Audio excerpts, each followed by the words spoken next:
This week in Parshat Vayeshev, we meet Tamar, a woman pushed to the margins of Judah's family and forced to disguise herself just to claim a place in the future of Israel.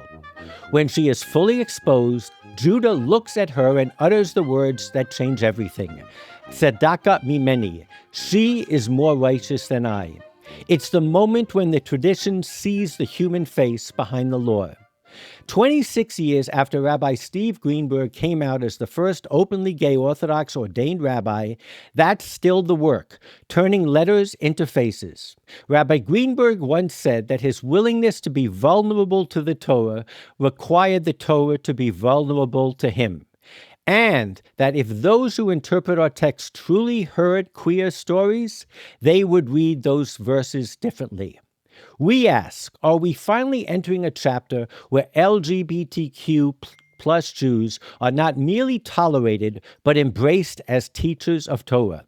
We'll look at Tamar's courage, the surprising flexibility of Yibum, the paradox of Chesed, and the kindness the world is built on, and the Torah's first truth about human beings. It is not good to be alone. And we'll consider new data showing that the majority of non-Orthodox rabbinical students today are LGBTQ+. What does that mean for the Judaism of tomorrow?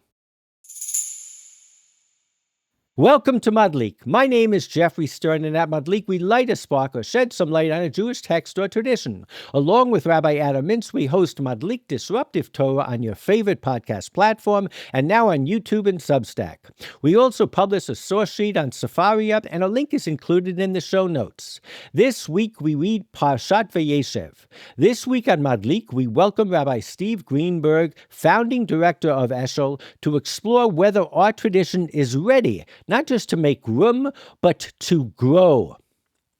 Well, welcome, Steve. This is an absolute pleasure, and I understand that you know Adam from the good old days on Roosevelt Island. Adam used to come to Roosevelt Island when it was my first pulpit, and he used to come and actually provide laning and davening to kind of, actually, I needed him because he was lonely on Roosevelt Island in those years.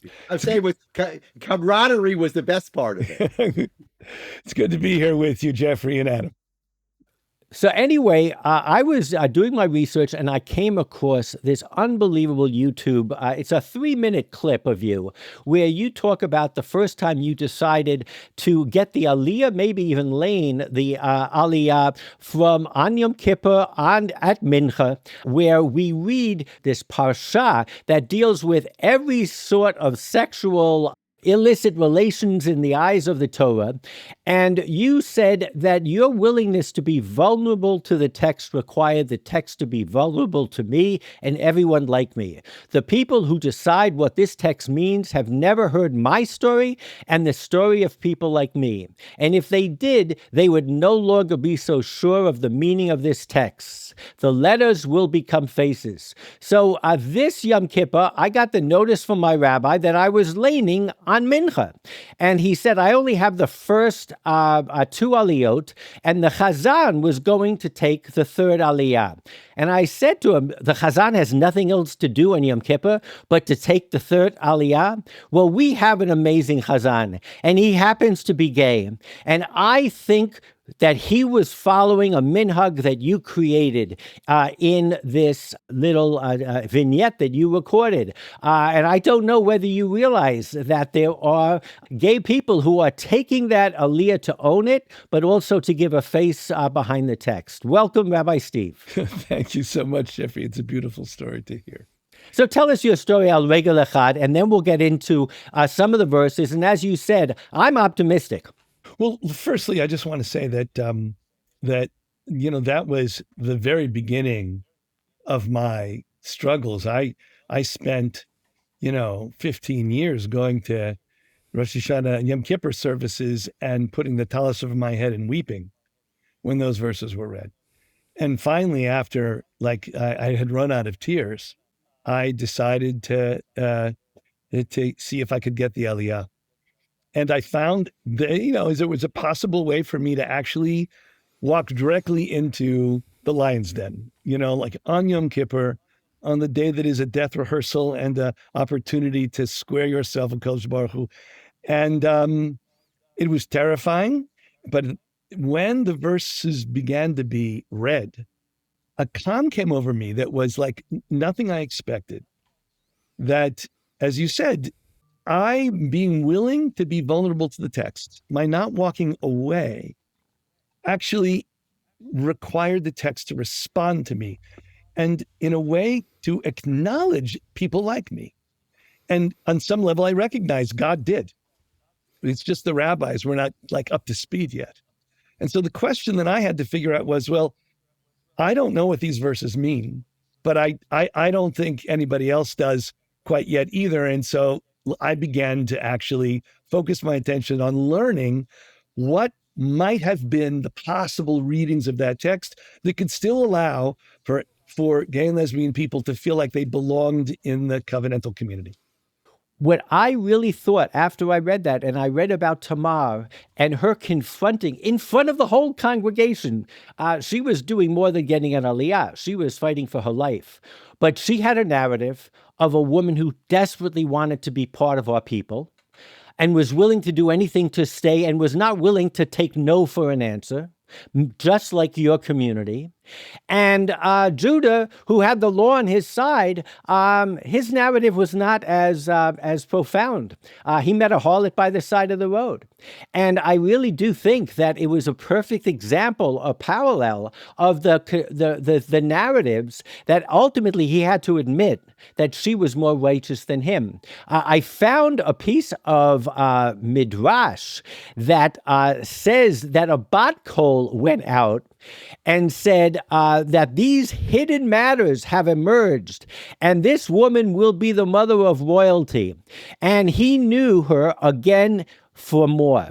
So what the Talmud does is, in the verses of the Bible, it actually says that he was not intimate with her again.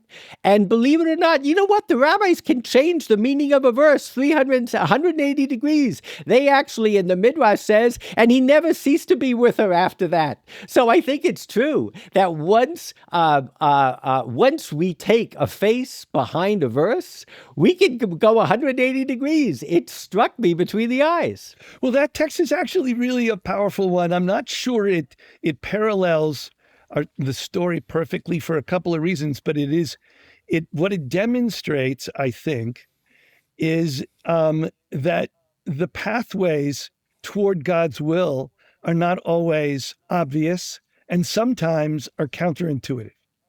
And that we actually know from the story of the Mashiach in general, who comes through all kinds of fractures in the tradition that they remain prohibited, right? And yet, nonetheless, they become a piece of the story. And so part of the tension that I experience in this work is to how do we get communities to commit to a tradition and make room for people who don't obviously fit. There's a new movie out that Eshel is behind, which we're supporting in many places, called Holy Closet. And it's a story of 8-minute vignettes of the life of queer Orthodox Jews, and it's life cycle moments. It's dating, it's marriage, it's children. And each one of these stories is powerful because they're not waiting for rabbis to say it's okay. They're deciding that they are going to retain their faith, they're going to retain their commitment to halacha, and they're going to live out a life of love and commitment, even if they don't have a full answer to these questions, and even if the community is only partially willing to engage them. So part of what's changing is the recognition that the energy, you might say, of Tamar is to imagine that she is called to be part of something that the pathway is not clean or easy. And that, I think, is where we are, is that we are refusing. Here's what we used to do. We used to either be silent, marry against our needs and someone else's needs, right? Or undermine, or live a life of loneliness, or we left. And now what we're trying to claim is you can be real about who you are and stay. And that possibility of demanding to be part of the system, even when it's not clear how that will work out, is a piece of the energy that I think is generating a lot of success both here and in Israel. Now, how much, Steve, do you think that that's a result of the fact that generally communities are more bottom up than top down now? Means authority within the Jewish community is less important than maybe it was when we were in rabbinical school. Well, I think that's partially true, although one could claim that it's always been that way. It's just that it hasn't been recognized. Meaning, I think, in other words, the rabbis recognized that they couldn't either portray God as an imperious dictator, nor they themselves could be one. And why? Because they had to make the Torah livable to the human beings that they loved and cared for, because so did God. And so on some level, I think the insight may be now, even deeper, because people have Google rabbis. They don't really need the authority of a rabbi to tell them what to do. And they are deciding to make communities and to engage their families in celebrations that are not fully approved. I can tell you that I do same-sex commitment ceremonies. They're not kiddushin, but they do celebrate the love of two men or two women. And Orthodox family members and community members are showing up and dancing. And they're not asking their rabbis, is it okay or not okay? They are simply saying, I love these people, and I'm not going to live in a world where I can't celebrate the love of people who I care about. And that is a shift. You're right. I think 20 years ago, that even 10, that probably wasn't happening. Yeah, I mean, I'll just tell you, in conversion, I find that a lot of that changed over COVID. It's like you said about rabbis. Over COVID, you were allowed to find Google rabbis because you didn't go to shul anymore. And to me, that changed everything. So all of a sudden, if you wanted to convert and your rabbi said no, it didn't make any difference because I can Google Mintz and I can convert, or I can Google Greenberg and I can find someone to to officiate at my ceremony. So I mean, it'll be interesting, over time how we'll see how much COVID changed all these things. I think you might be right. It's also just I think it's the fact that people want to be personally committed to something rather than controlled by it. And I think that Orthodoxy, we have a tension in Orthodoxy of passion and submission. There is this tension of personal passion and commitment and personal involvement of kavana versus kavua, right? Of keva. So I kind of think you're probably correct that we get requests. I can talk about Eshel a little bit. There's an organization for LGBTQ Orthodox Jews, and we have support groups, and we have conferences and retreats for queer people, for the families of Orthodox, for Orthodox parents. We have a warm line, and we are getting an unbelievable number. You know this too, Adam, of queer people who want to convert to Orthodox Judaism. So there's something about Orthodoxy that conveys a kind of mature ability to respond to these kinds of challenging questions and nonetheless remain disciplined and knowledgeable and committed. And I think that is an exciting change in kind of the way Orthodoxy was framed even 20 years ago. So let me just jump in. I think this bottom up, you also see in Israel, even within the Orthodox, who don't accept the Rabbanut anymore, who don't want them to marry them.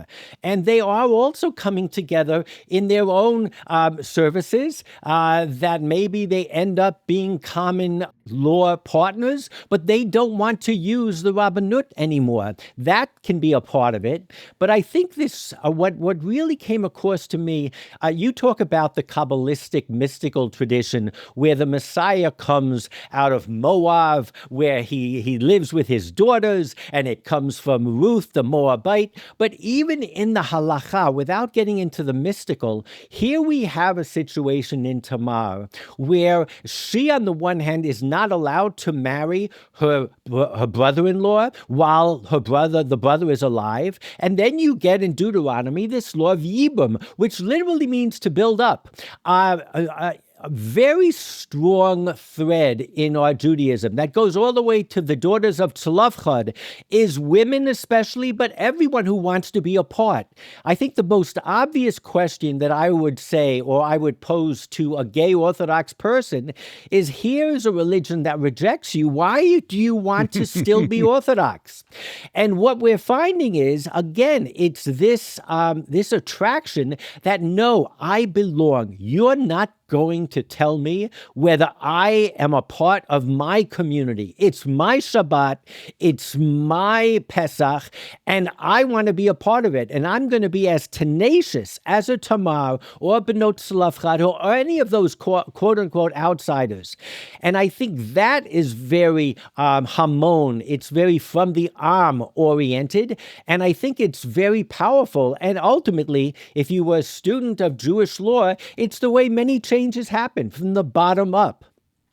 Before Steve, you answer, I just want to add one little piece, one question, and that is the bottom up. What about top down? Have you seen any movement from the top, from the rabbinic establishment, different than it was 20 years ago? Yes, of course, because eventually, rabbis hear stories of people. People come to them, and cry and open up their hearts, and rabbis' hearts break. And so the rabbis begin to realize that they have a responsibility to deliver a Torah that's livable to people. I once met, I won't tell you who, a rabbi who was the head of the RCA, and I said to him, "Can we talk?" And he said, "Sure." He said, I tell people they got to be celibate for the rest of their lives. And my heart goes out to them. I said, "1 second, Yitzchak. Can we do a role play?" He said, "Of course." I said, "My name is Gabe. I'm 16. Rabbi, I know I'm gay. What does God want from me?" And he was silent. I said, "Well, I could tell him what you told me. Gabe, you'll never love. You'll never dance with someone you're passionate about. You will never be held by someone when you're sad or when you're sick. You will never make love to another human being your entire life because something is terribly wrong with you." He said, "Oh my God, I'd never say that." I said, "Yitzi, you just did." He said, "Well, what would you say?" I said, "Why not this? Yitzi, Gabe, I don't know why God makes gay people and gives them a nearly impossible life. But here's what I'm going to tell you to do. You keep 612 mitzvot, and you do the best you can. And when you go to Shamayim, and on the day you have to account your life in front of the Holy Throne, you will have a damn good argument. The Kadosh Baruch Hu was merciful. It'll all be fine. And join my shul. Can you do that?" And he said, "I could." And then I said something else. I said, "I'm going to push you one step further. Could you say to Gabe, I'm 40 years older than you. I'll be in Shamayim before you get there. I want to make you a promise. The day that you make that argument in front of the Holy Throne, while you kept the mitzvot, but this, you had to choose life instead. You had to choose a life of love and connection. I will be behind you, cheering you on." And he began to cry. My goal is to make rabbis feel that they hold responsibility for the lives of hundreds, if not thousands of people who want just a normal life of commitment and love and connection and Shabbos and Yantif and learning, but they don't want to be alone. And therefore, the tradition has to actually find mechanisms by which that can be made possible.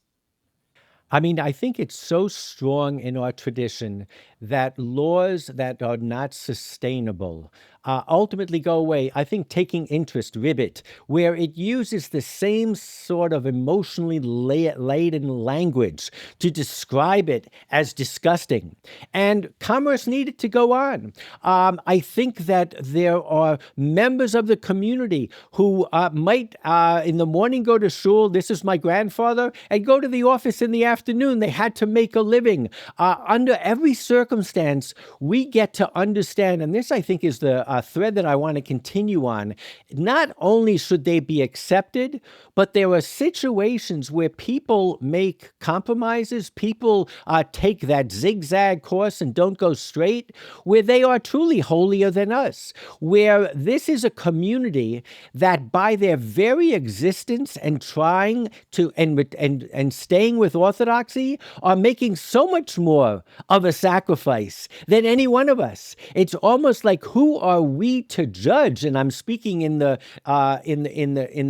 presence from the voice of the institutional, the past. I'm just wondering, and again, you laughed when I quoted this study that came out a week or two ago, saying that within the non-Orthodox denominations, they have 50% of people that are applying to rabbinic school who can identify as LGBTQ. And you have people like Lau Lavi who are saying it makes sense.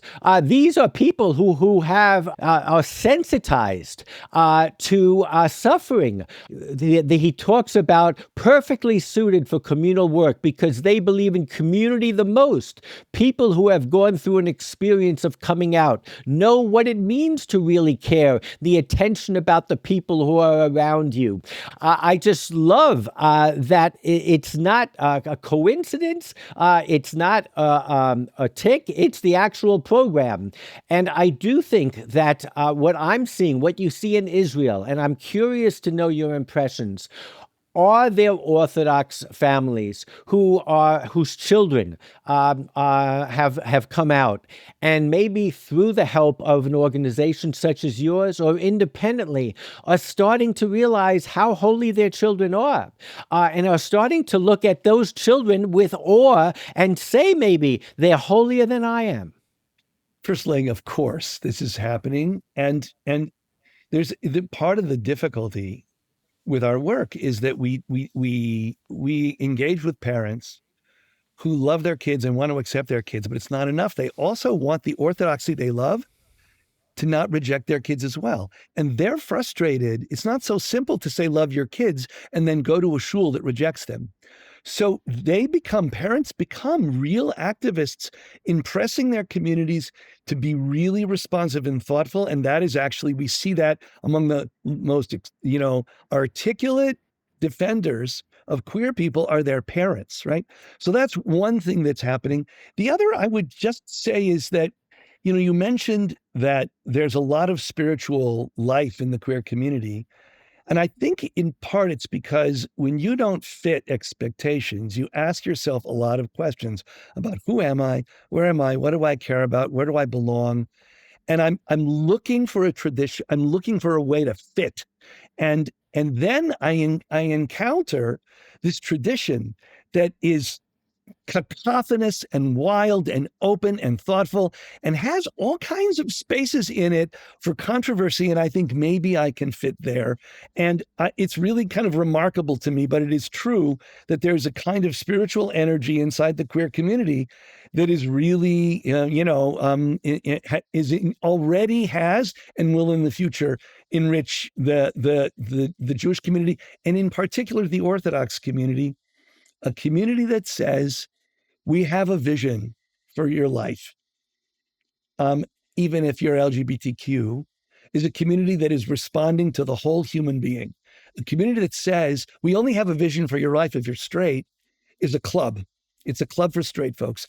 And nobody really wants to be in a club for straight folks. They want to be, like me, I want to belong to a shul that has old and young and straight and gay and people of different colors and people who speak different languages. I want the human experience to be alive in the religious community. And that is what our organization is doing in so many different ways, all over across the US and Canada as well. You should know that on March 13th this year to the 15th, we have our national retreat this year in Baltimore. And it is a wonderful queer gathering of Orthodox queer Jews and all kinds of people who fit in those categories, and in various ways.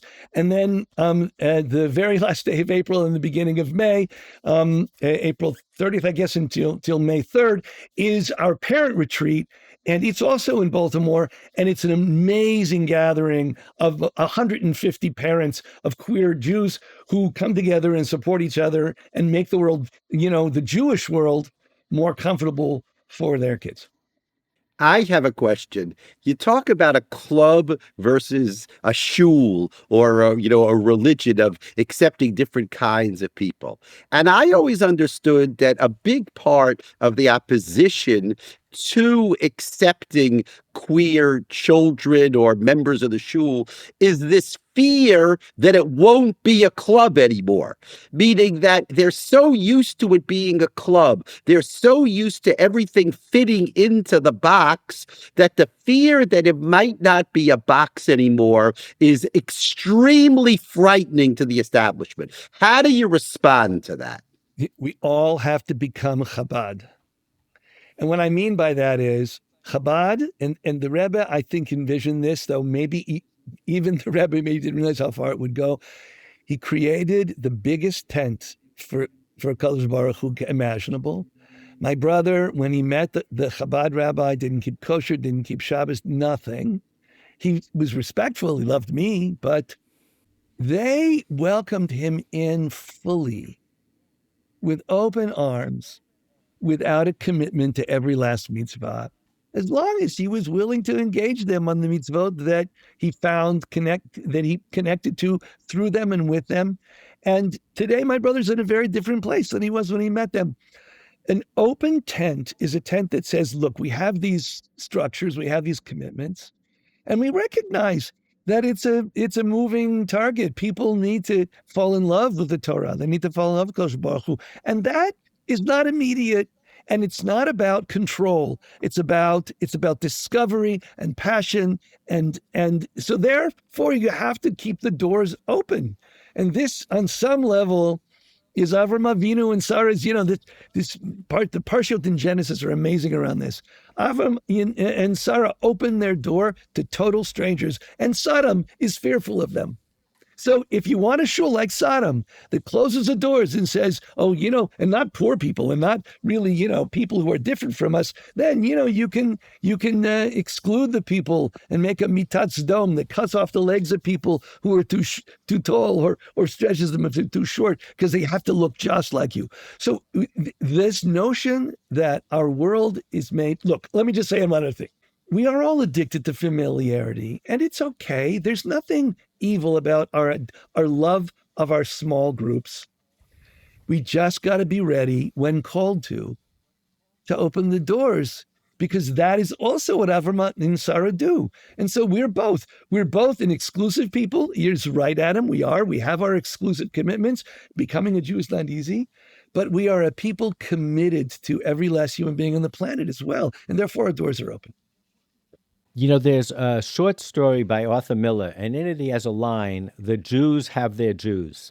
And it seems to me that the characteristic, it's actually about Vichy France, but what it seems to me is that the characteristics of the Orthodox queer gay community is one that wants family.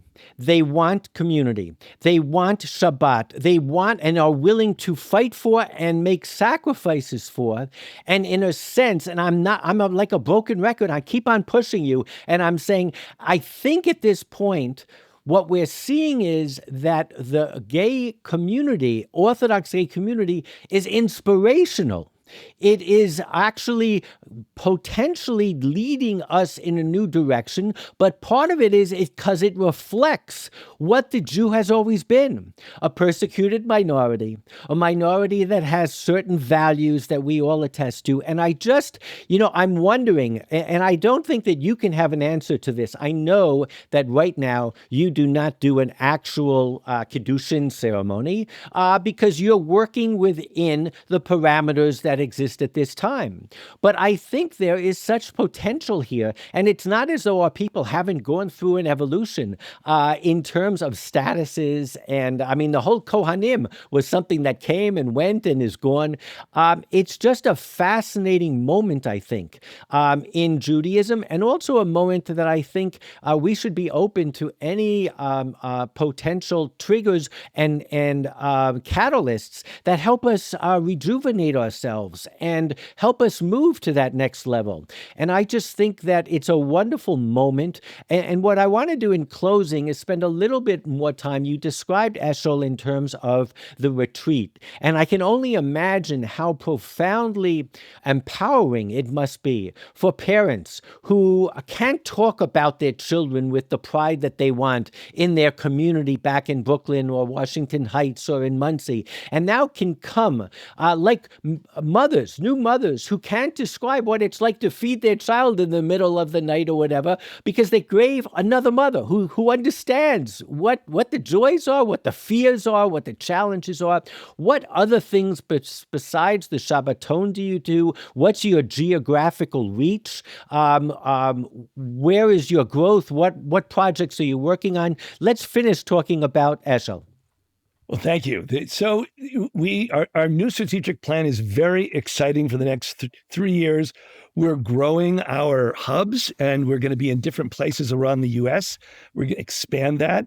We're working in schools, and we're going to grow that. We have a resource library that we're building so that we will be actually, I think, if you are an Orthodox person or committed to tradition and you're looking for the nexus of these issues, we will be a go-to space for finding materials that you might need, for educators looking for curricular ideas.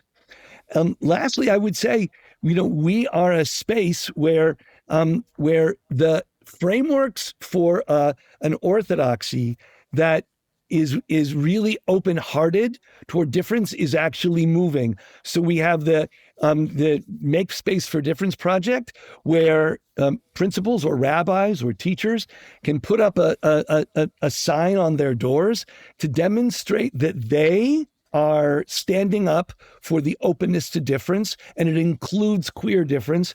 We are developing an allies project, because often what happens is Orthodox people who feel like they're supportive don't know quite what it requires or could offer to them in what is it that they should do or think that might make this actually happen in their communities.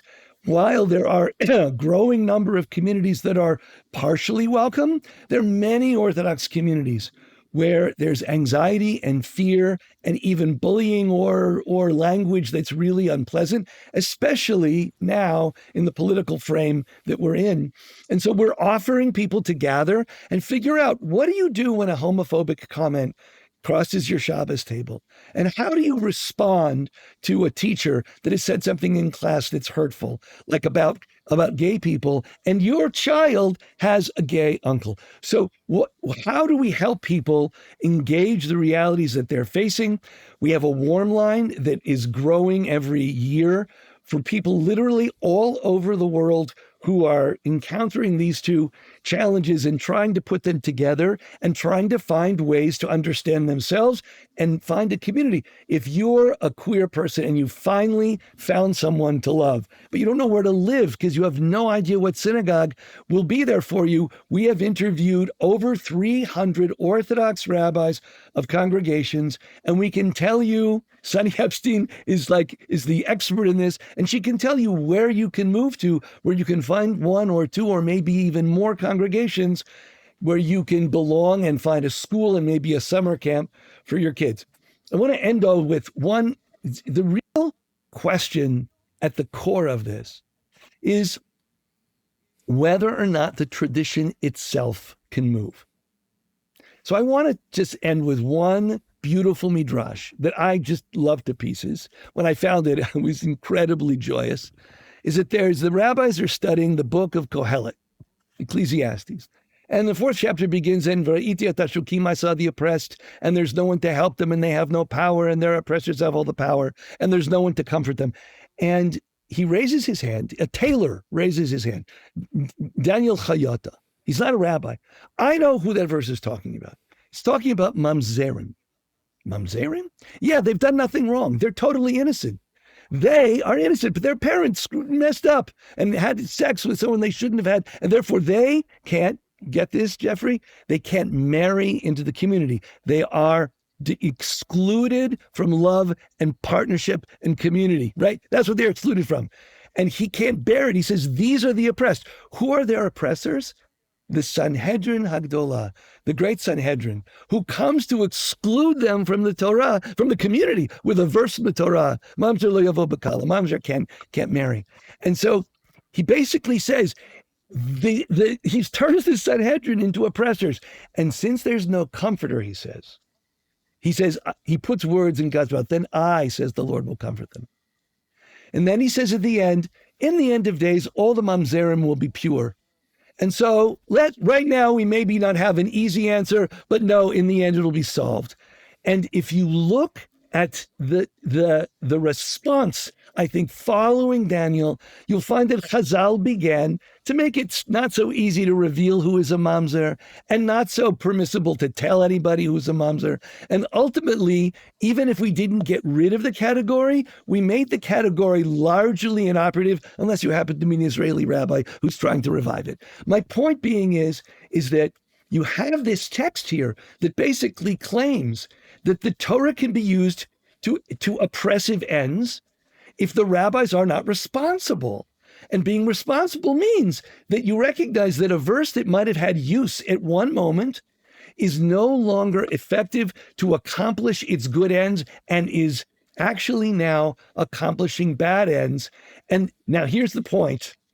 Why did the rabbis include a tailor in the canon of the rabbinic literature that accuses them of oppression?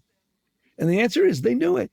And they didn't want to hide from the fact that it's possible to read the Torah and wearing all the responsibility that you have and still be an oppressor, because you're not taking the human story into your heart and into your thoughts and ultimately into your halachic equation. And so, yes, I believe actually the tradition will have room. It already has some, and it will have future more room for LGBTQ folks and others who want to actually be part of this grand imagination of, Am Yisrael. Amen. So we will include a link to Eshel, your organization, in the show notes. Anyone who wants to provide support is welcome. And hopefully you'll be a guest on the podcast again. If there's ever a parsha you want to talk about or a current event, just shoot me a note. We'll definitely have another Roosevelt Island reunion. Thank you for joining us. Shabbat Shalom to everyone. As always, Steve, thanks so much. It was be a well. pleasure. A pleasure. Anyone wants to be in touch, it's steve@eshelonline.org. Okay. All the best. Thanks so much.